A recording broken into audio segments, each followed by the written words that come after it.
میرے پیارے آقا صلی اللہ تعالی علیہ وآلہ وسلم کے پیارے دیوانوں، اللہ رب العزت نے سیدنا غوث اعظم شیخ عبد القادر جیلانی رحمۃ اللہ علیہ کو یہ اختیار عطا فرمایا تھا کہ وہ جسے چاہتے جیسے چاہتے اللہ کا ولی بنا دیتے۔ اور آپ رحمۃ اللہ علیہ خود فرماتے ہیں کہ میرے ہاں ولایت اور اس کے درجات لباس کی مانند ہے۔ میں جسے چاہتا ہوں جیسے چاہتا ہوں جو لباس چاہتا ہوں پہنا دیتا ہوں، یعنی اس کو ولایت عطا کر دیتا ہوں۔ اور چاہے منصب اللہ اکبر غوثیت پر اس کو فائز کرنا ہو، منصب ابدال پر فائز کرنا ہو، یا منصب قطبیت پر فائز کرنا ہو، میں کسی کو بھی فائز کر سکتا ہوں۔ تو اللہ رب العزت نے یہ کمالات سیدنا غوث اعظم رحمۃ اللہ علیہ کو عطا فرمایا تھا۔ آپ نے نہیں سنا، شیخ ابو محمد مفرح رحمۃ اللہ علیہ سے منقول ہے کہ فرماتے ہیں کہ ایک چور نے غوث اعظم رحمۃ اللہ علیہ کے گھر کو دیکھا۔ وہ سوچنے لگا کہ یار یہ گھر تو مالدار کا نظر آ رہا ہے۔ غوث اعظم رحمۃ اللہ علیہ رہتے بھی اس طریقے سے تھے، مہنگے سے مہنگا لباس آپ رحمۃ اللہ علیہ پہنا کرتے تھے، اور ایک بار جو پہن لیے پھر وہ دے دیتے تھے کسی کو۔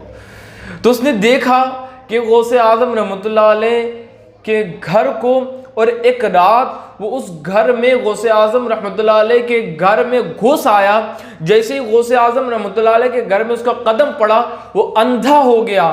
اب وہ ناچار ایک کونے میں چھپ کر کے بیٹھ گیا۔ اللہ اکبر، وہ سمجھتا تھا کہ میں چھپ کر کے بیٹھ جاؤں گا اور کسی کو پتہ نہیں چلے گا۔ شاید اس کو پتہ نہ تھا کہ یہ گھر غوث اعظم رحمۃ اللہ علیہ کا گھر ہے، اور غوث اعظم رحمۃ اللہ علیہ تمام اولیاء کے سردار ہے، اور آپ کا قدم تمام اولیاء کی گردن پر ہے۔ اور اللہ رب العزت نے حجابات غوث اعظم رحمۃ اللہ علیہ کے سامنے سے اٹھا دیے تھے۔ غوث اعظم رحمۃ اللہ علیہ، اللہ اکبر، میرے پیارے آقا علیہ الصلوۃ والسلام کے پیارے دیوانوں، وہ چھپ کر ایک کونے میں بیٹھ گیا۔ اتنے میں حضرت خضر علیہ الصلوۃ والسلام آ پہنچے، ایک ابدال کے انتقال کی خبر لے کر۔ غوث اعظم سے کہا، یا غوث اعظم رحمۃ اللہ علیہ، فلاں ابدال تھے، وہ انتقال کر گئے، اب ان کی جگہ پر کسی کو آپ ابدال مقرر کر لے۔ غوث اعظم کی نظر دیکھ رہی تھی کہ ایک چور کچھ لینے کے لیے آیا تھا، کچھ لینے کے لیے آیا تھا۔ غوث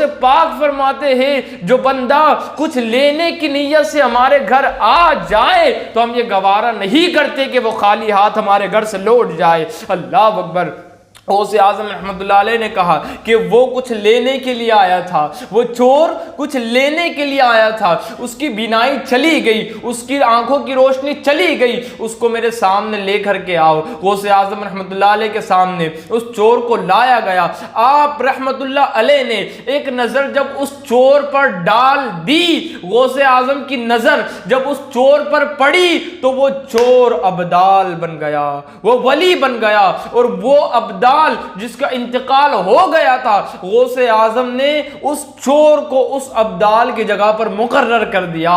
میرے پیارے آقا علیہ الصلوۃ والسلام کے پیارے دیوانوں، نگاہ ولی میں وہ تاثیر دیکھی، بدلتی ہزاروں کی تقدیر دیکھی۔ غوث پاک رحمت اللہ علیہ نے اس چور کو ابدال بنا دیا۔ غوث پاک فرماتے کہ کوئی ہمارے گھر پر لینے کی نیت سے آئے کچھ، تو ایسے کیسے ممکن ہو کہ وہ خالی ہاتھ چلا جائے؟ ارے چور آئے تو وہ ولی بن جایا کرتا ہے۔ یہ کمالات اللہ رب العزت نے سیدنا غوث اعظم رحمۃ اللہ علیہ کو عطا کیا تھا کہ وہ ایک نظر ڈال دینا تو سامنے والے کی تقدیر بدل جائے، اس کی بگڑی بن جائے۔ پیارے آقا علیہ الصلوۃ والسلام کے پیارے دیوانوں، تو ان اولیاء کاملین کے فیض و برکات سے مالا مال ہوتے رہے، ان کو یاد کرتے رہے، ان کے ذکر پڑھتے رہے، ان کے فضائل بیان کرتے رہے۔ انشاءاللہ اگر ان کی ایک نظر پڑ گئی تو ہماری بھی بگڑی بن جائیں گی۔